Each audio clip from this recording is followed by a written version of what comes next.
अब ये क्वेश्चन देखिए, बिंदु ए के निर्देशांक ज्ञात कीजिए जहां ए बी एक वृत्त का व्यास है।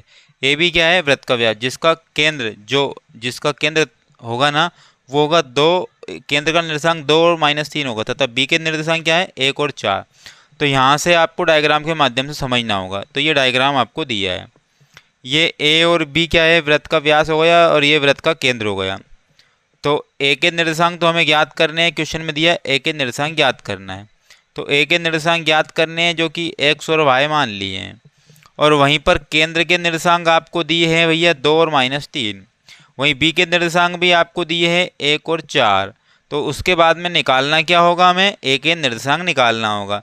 तो आप मुझे बताइए कि यहाँ से यहाँ तक की दूरी बराबर है, यहाँ से यहाँ तक की दूरी बराबर है, जितनी ये होगी उतनी ये होगी। तो हम विभाजन सूत्र लगा करके यहाँ पर क्या निकाल सकते हैं? इसकी वैल्यू निकाल सकते हैं। यहाँ x होगा और ये क्या होगा? y होगा। तो यहाँ विभाजन सूत्र लगाएंगे हम। क्या लगाएंगे? विभाजन सूत्र डायरेक्ट लगाएंगे हम। विभाजन सूत्र हम सोल्व करने जा रहे हैं इसको। कौन सा सूत्र लगाएंगे? विभाजन सूत्र लगाएंगे, विभाजन सूत्र। तो विभाजन सूत्र क्या होगा? मैंने अभी बताया था, विभाजन सूत्र। विभाजन सूत्र क्या होगा? m1 x2 प्लस में m2 x1 अपॉन में क्या हो जाएगा? m1 प्लस में m2।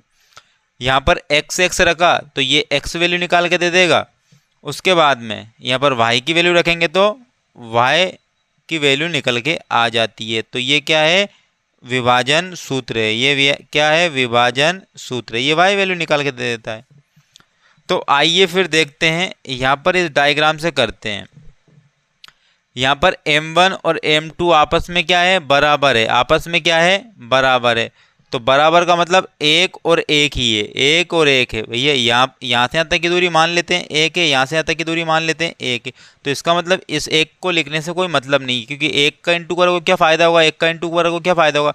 इसका मतलब यहाँ हुआ x2 और प्लस में x1 लिख देते हैं।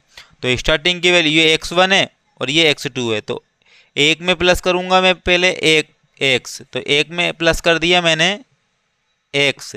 एक में ये 1 था, 1 में प्लस कर दिया मैंने x, क्योंकि ये x2 है और ये x1 है। और अपॉन में 2 का भाग दे दिया। क्यों? m1 प्लस में m2, अर्थात ये m1 था और ये क्या था? m2 था। भाग दे दिया तो बराबर मुझे, क्योंकि इससे x वैल्यू निकलती थी। क्या निकलती थी? x value. और x वैल्यू यहाँ दी है आपको, कौन सा निर्देशांक? ये 2 दिया है।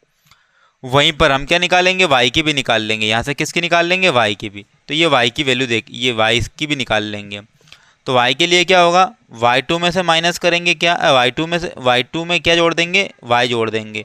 अर्थात 4 में जोड़ दिया क्या? y, और 2 का भाग दे दिया तो बराबर मुझे क्या मिल गया? y की वैल्यू क्या है? -3।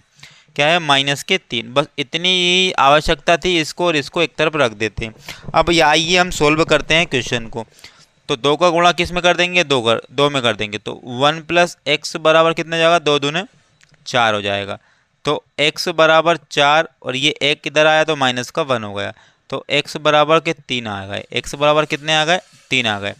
वहीं y की वैल्यू निकाल लेते हैं। किसकी वैल्यू निकाल लेते हैं? y की। तो 2 का इंटू इसमें करेंगे तो 4 प्लस में y बराबर 2 का इंटू इसमें करेंगे तो कितने जाएंगे? -6। तो y बराबर -6, और जब 4 उधर जाएंगे तो ये भी किसके जाएंगे? माइनस के हो जाएंगे।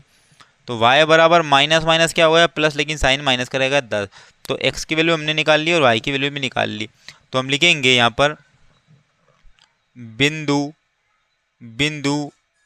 ए के निर्देशांक, बिंदु ए के निर्देशांक